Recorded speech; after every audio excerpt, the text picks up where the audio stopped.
Friends, welcome to a new weekly reading vlog. But this weekly reading vlog is dedicated to one of my patrons named Rin, who gave me the idea to do the anti-TBR weekly reading vlog where I basically just pick up and read whatever I want. I don't have a set TBR. I'm literally just going with the flow. I think I've come to the conclusion that I'm more of a TBR person than I realized, because every time I make videos, I have a TBR in my mind. I just don't make a monthly TBR. So this is the anti-TBR, the antithesis of a TBR. Okay, I'm gonna go.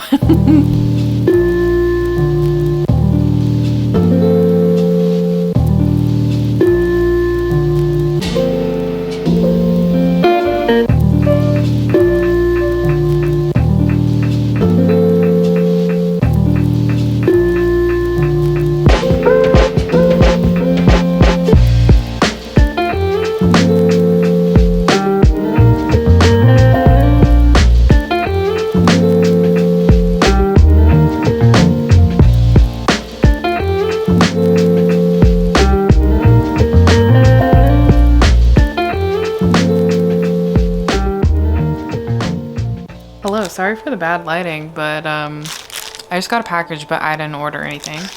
So let's see who it's from. Aww.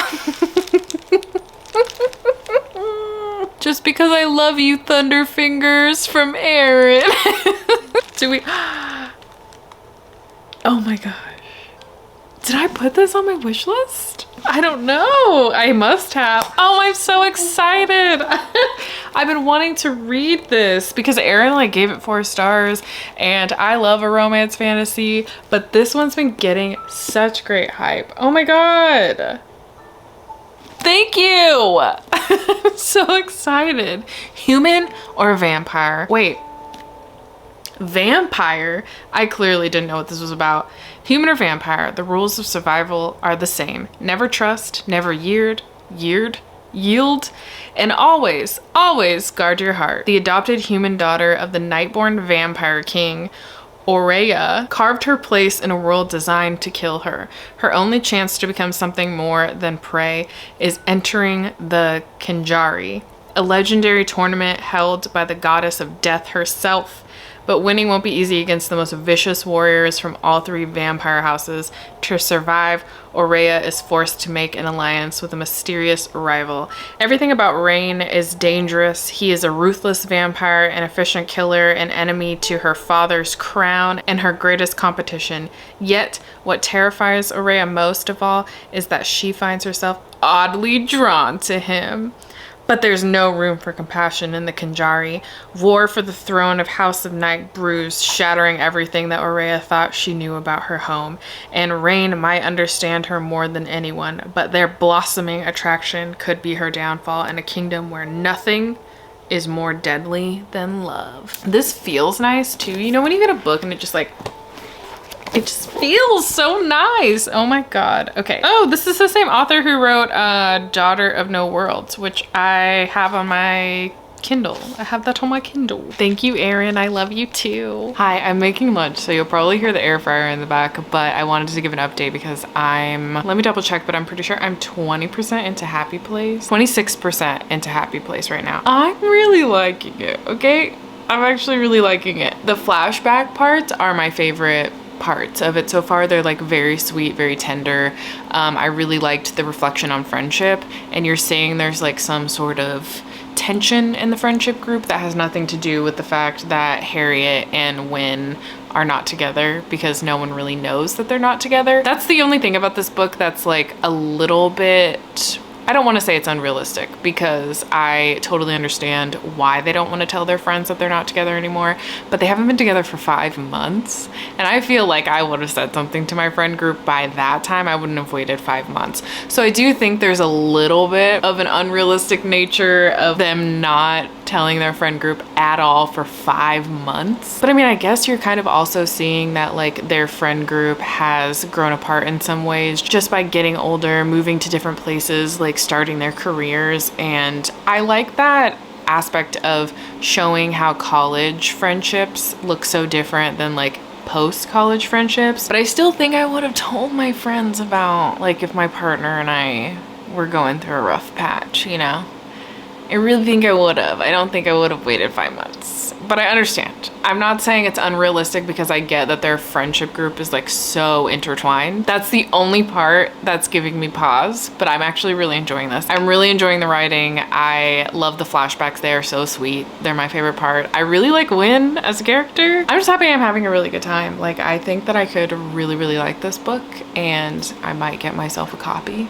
But again, I'm only 26% in, so let's not hold our breaths. But yes, I'm making lunch, gonna go to work, gonna try to read on my downtime at work. I have a lot of things to do for summer reading. It's been really overwhelming and my mental health isn't great. I've just been having a lot more bad days than good days. Anyway, I'll talk to you when I get home. Hopefully I will be even further into the book by then.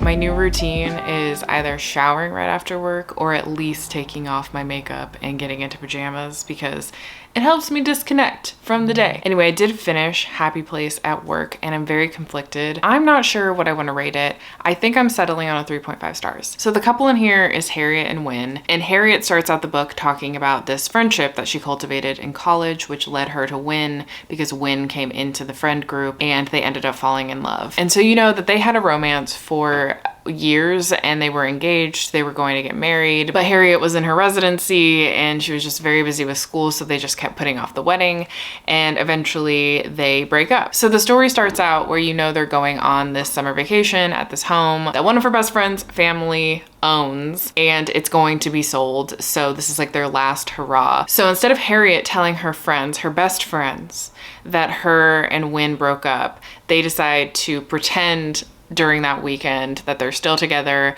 so that they don't rock the boat, which first to me is fairly unrealistic. I'm not saying it doesn't happen, and I understand the reasoning here is that they don't want to break up the friend group. They don't want to like make things more difficult for their friend group. So you go through this whole weekend of them fake dating basically, and you see a lot of flashbacks. You see so many flashbacks to their relationship and alluding to the breakup of their relationship. I think that the flashbacks were the best part of the book because the flashbacks were very sweet. It made me believe in the couple. It made me really want to root for the couple. And I especially love Win, the hero in this book. He is so sweet and I just really, really loved his character. But I just felt like in the present versus the past, obviously things are broken, so their relationship is gonna look a little bit different, but I don't know. I wasn't like necessarily rooting for them to get back together. Every time we were in a past chapter, I was swooning. I loved it. I thought they were so sweet. The way that they loved each other, the way that you could definitely feel how palpable their love for one another was. But when they were together on this vacation, it was like, you guys clearly still love each other. Like, it was still palpable. It didn't really feel like they were broken up in ways. Like, it didn't really feel like there was something that actually broke them. It just seemed like they were separating themselves and you didn't know why. And so these past chapters are supposed to like get you to the point of understanding their relationship. But I felt like once you figure out the situation, it's just a whole lot of miscommunication, and it was so frustrating. It was so frustrating because you could tell how much they loved each other and no one wanted to talk about it. And not only did we have that, right? We had this friendship portion, and the very beginning of the book talks about this friendship that is so beautiful. Like, it started making me cry. This is why I struggle with this book, because there are moments in here that I really connected to and it made me very emotional. But then so many parts of this book was a lot of like telling and not showing us these things, and I thought that the flashbacks would help, but there aren't any further flashbacks about the friendship except for the very first chapter. And so the very first chapter, you get this establishing chapter of their friendship and how it really changed Harriet's view of family and found family. And then you get this weekend vacation where you meet these characters, but there's like something off between all of them. And then you get this conflict between the friendships. And don't get me wrong, I think that the conflict, growing apart, getting older, having different lives was very realistic and very well done. But I do think it just made it hard to connect to because you didn't have anything leading you to that moment. You just had these really passive aggressive moments between characters and it was like, I don't know how to feel about this. It just makes me feel uncomfortable, but you don't have any context to those things. So it was really hard because there were so many things about this book that I did really love. Like the friendship, the found family. I think Wynn is a great hero. And in the past chapters, him and Harriet's relationship is so sweet. Like I swooned over them. I don't know how I feel about the future and I don't know if I care or was rooting for a future. And like some of the decisions that she makes regarding her job and regarding their relationship, I was happy about, but like I didn't have this full investment in it. So I don't know. I think it's a 3.5 because there was so much of this that was so confusing based on the way that it was told, I feel. So I do think I'm going to try People We Meet on Vacation. When that happens, I don't really know. But we are going to move into Yours Truly, which I'm so excited about. If you didn't know, Part of Your World was my first 5-star of the year, so I was highly anticipating this book. This one is following Brianna, who is Alexis's best friend. In Part of Your World, you actually are introduced to Brianna, so you are following Brianna and you're following Jacob. They work in a hospital and they are both vying for the same position, and they start writing letters to each other. That is what I know about this, and I've heard from Erin that Jacob is very swoon-worthy, that he may be better than Daniel, who is a big golden retriever, little mushy-gushy boy. And I'm very excited to meet Jacob now.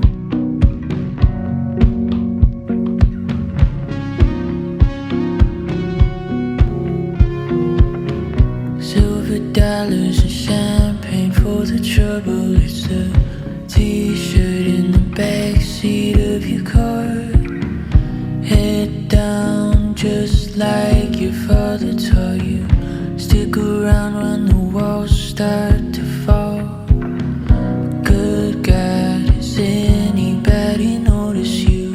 Sat at the table and you listened to a scream. So I started Yours Truly, which is the, not sequel, but like in the Part of Your World series. This is Alexis's best friend that you meet throughout Part of Your World, and we're getting her love story now. And the male main character, Jacob, has the same type of anxiety that I do, and honestly I could cry. So much of what he's saying is how I feel and how I have to navigate my life. I don't know, Abby Jimenez, I just think she's my favorite romance author right now. Hello friends, so it's Friday. Friday's usually my get my shit together day because it's my day off, and normally I schedule myself to do nothing except clean, get up to date on Patreon, edit videos, film things. So usually Fridays are very busy, but I have not been feeling good. Like I'm headachy, dizzy. I took a COVID test, not COVID. I think maybe it's because I've been changing my diet kind of drastically. Maybe that's affecting me. I don't really know, but I'm not feeling great, so I haven't cleaned today. I only could muster up the energy to get ready. But yesterday I wasn't feeling that great either, so I ended up just laying around and reading Yours Truly, and I really loved it. Unfortunately, it's not a full 5 stars for me. I'm teetering between a 4 and 4.5. And really that just comes down to the conflict in here. I think the conflict really threw me off and really started to irritate me and rub me the wrong way. So it made this less of a 5-star enjoyable read. But everything else was so good. It was so good. So like I said in the beginning, you're following Jacob and you're following Brianna. Brianna, you know from Part of Your World, she's Alexis's best friend. And so Brianna works in a hospital. She's vying for a higher position and Jacob comes in. He's new to the ward and he is vying for the position as well. They have a few really bad encounters and they start writing each other letters and it's really, really sweet. It leads to a fake dating scenario and I really loved them as a couple. So Jacob is somebody who deals with a very specific type of anxiety, which actually is very similar to my anxiety. His is a little different in the sense that he has to like Google a place or know the layout of a place before going. And I only need to know like certain things about it. Like I need to know exactly where it is. I only really feel comfortable going to places that I've been before because it's a lot less anxiety. But the way that he like hyperfixates on things, the way that he can't let bad encounters go, the way that he views himself, the way that his anxiety manifests and how he has to deal through it, I just related to it so much. It's very much my anxiety. I spiral, he spirals. So seeing myself in a book like that is interesting. And Brianna, as the love interest here, just kind of goes with it. She sees what he needs and she so easily gives it to him. And I think that's so special because a lot of people do get irritated with certain anxiety disorders. And I know it can be very frustrating, but it's just how my brain works and you can't turn it off. And so I love that Brianna just understands that this is a part of who he is as a person. So she just accommodates him and it's really sweet and it's very thoughtful. And I loved that she was just so non-judgmental about it. And even in the moments when she's upset at him for various different reasons, she never lets that go, that part of being accommodating to his anxiety, which I think is also very special. Brianna is also going through a divorce. Her husband was cheating on her with one of her best friends. And so this is something that she feels like she's over, but at the same time, she still struggles with wanting to trust men. She's had a really hard relationship in the past with even her dad or father figures. And so one of the men that she lets into her life, she just really struggles with the fact that he did what he did to her. And so she really struggles to want to be in anything serious. She kind of just wants things to be very casual. Whereas Jacob is also dealing with the aftermath of a breakup where his longtime girlfriend breaks up with him and ends up dating his brother and getting engaged to his brother months after she breaks up with him. And while the premise may seem like it's just really sad, Abby Jimenez is so good at banter and being funny and making you laugh out loud. So I love the way that she writes scenarios of people going through these hardships, but still able to see the joy in life, the joy in friendships and other people, even if there's still a little work to do on themselves. So it just feels very human and I really love it and I really relate to it. And I think it was extra special having Jacob's anxiety representation, but also just Jacob in general. I hate to say it, but I think I like Jacob more than Daniel, which is shocking because Daniel's a little cinnamon roll. Love him so much. My battery's about to die. Ugh, 1 second. Yeah, like I was saying, I don't know that I can give this a full 5 stars because of how irritated I did get in the last conflict. There was just like no proof that those things were happening. Anyway, it's definitely like a miscommunication thing. And I know that most people's most hated trope is miscommunication. So this isn't surprising. This isn't shocking. I think this is more of a 4.5 for me because I did love so much of this book. And I think there's a lot to be loved about these characters and the way this is written and how the situations in here are handled. So I would give it a 4.5. Can't give it that full 5 stars though. I still think I like Part of Your World better. You know, you gotta treat yourself sometimes. You've got to. You gotta treat yourself sometimes. So I'm going to get ramen and maybe that'll cure my headache because that's what that's supposed to do. Treats are supposed to help you function better. I did it. I ordered the ramen. It's gonna be here in 20 minutes. Baby, I think I'm finally starting to get you. She told me through her teeth and her perfume, I never wanna see you again. But in the morning, she's pulling off her clothes in the bathroom. I'm standing in the hall, I'll be gone soon. Who did I think I was? Hi, I just got back from the bookstore and a Target run because I needed some skincare stuff. But I want to show you what I got from the bookstore because I kind of, did I mention it? I think I mentioned it in sprints. I don't think I mentioned it in this vlog, but I'm now interested, more open to reading more Emily Henry. And so I bought People We Meet on Vacation. So it was a buy one, get one 50% off. I was gonna get a second romance. The Nanny was calling out to me. But I'm trying not to buy too many books right now that I know will just sit on my shelf for a little while and that I don't have any intentions of reading right away. But I actually want to read this soon.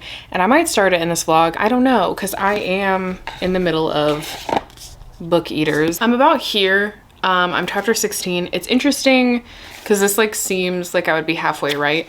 But I'm listening to the audiobook and the audiobook says I'm only 30% in, maybe, but maybe it's just wrong. Because I feel like I've been listening to the audiobook for a really long time and the percentage isn't matching how long I feel like I've been listening to it and the length.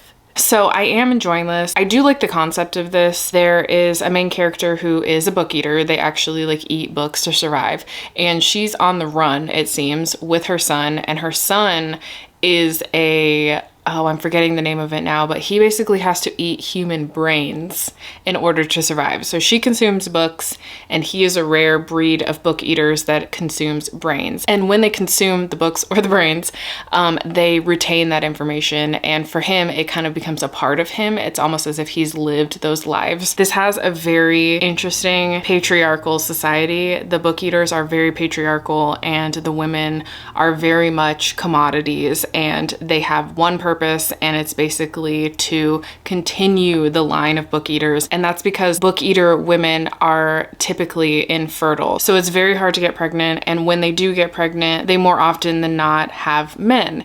But what's also interesting about this being so patriarchal is that clearly there's more men than women. And so the women actually get married multiple times. Like their purpose is to get married, have a child, and then move to the next marriage, have another child. But because so many women have boys, these men are almost expendable. So it's like, it is patriarchal, but I think that's by the nature of there being more men than women. And they do treat women like property, but these men are also expendable. So like their lives don't even matter. It's very interesting how this is set up, but there's definitely a lot of commentary on the society being so controlling over women and women not having autonomy over their bodies. So it feels very claustrophobic. Like you feel very trapped in this story because the character is so trapped. So I would say that this is really, really interesting. I'm just having a difficult time, I think, wanting to pick it up because it is so bleak, and I think I just needed something a little more fast-paced and a little more lighthearted, I guess. Maybe because I had read 2 romances already, I just was kind of in that mood, and I wasn't exactly in the mood for this, but I am liking it. The writing is great, and conceptually, I do like this story. So I'll keep chipping away. I'll keep chipping away at this, but I probably will try to read this. I think I'm going to. I didn't think that I would be sitting here telling you that I would read another Emily Henry, but here we are. And I think that I might read this. I know Erin's very scared for me to read this because this is one of her favorite romances. Anyway, I'll give you my little Target haul. I'm not going to show you my deodorant. I got some deodorant. It's just, you know, the natural deodorant stuff that, like, it's natural deodorant. But I did get these Mighty patches. They're blemish patches. I love wearing them under my mask all day. No one knows. And then I needed some more vitamin C. I normally get the Paula's Choice vitamin C drops, but I wanted to try the Natrium Vitamin C Super Serum Plus. This has vitamin C, vitamin A, hyaluronic acid, niacinamide, and salicylic acid. I really like this brand. It's vegan, it's cruelty-free, they're paraben-free, it's free of things. It's a really good brand though. And vitamin C is one of those products that like I have to have. Like if I could only have 5 products, vitamin C would be a part of that. And then I got a Plant Ceramide Rich Moisture Cream, same brand, Natrium. This one is just a thick night cream. I just like really thick night creams, so I got this. And then if you want like a snack update, it's not really a snack, it's a drink. I got a probiotic refresher sparkling drink. It's mojito, lime, mint, coconut. And I've tried some already and it's delicious. So I'm really excited about all of my purchases today.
Hi friends. So I got to see Mo yesterday. We hung out all day. We had lunch. We went to the bookstore. We went clothing shopping because I'm going to a concert next week. And I was like, I want to get something kind of cute because I don't really like buy clothes anymore. Well, otherwise we had a really fun time together. I was glad that I got to hang out with Mo yesterday.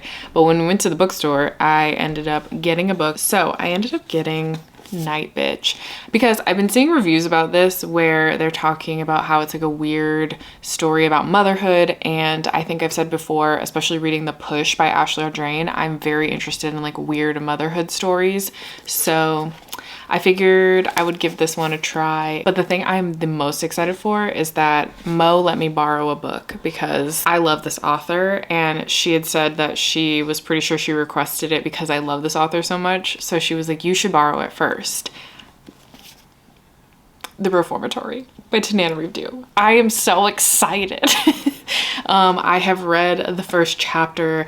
I already love it. I'm not even going to talk about this because it doesn't come out till October, so I'm pretty sure I can't talk about it. But I can say first chapter, already loving it. I think that I need to read the short story in the wishing pool that's set in this town.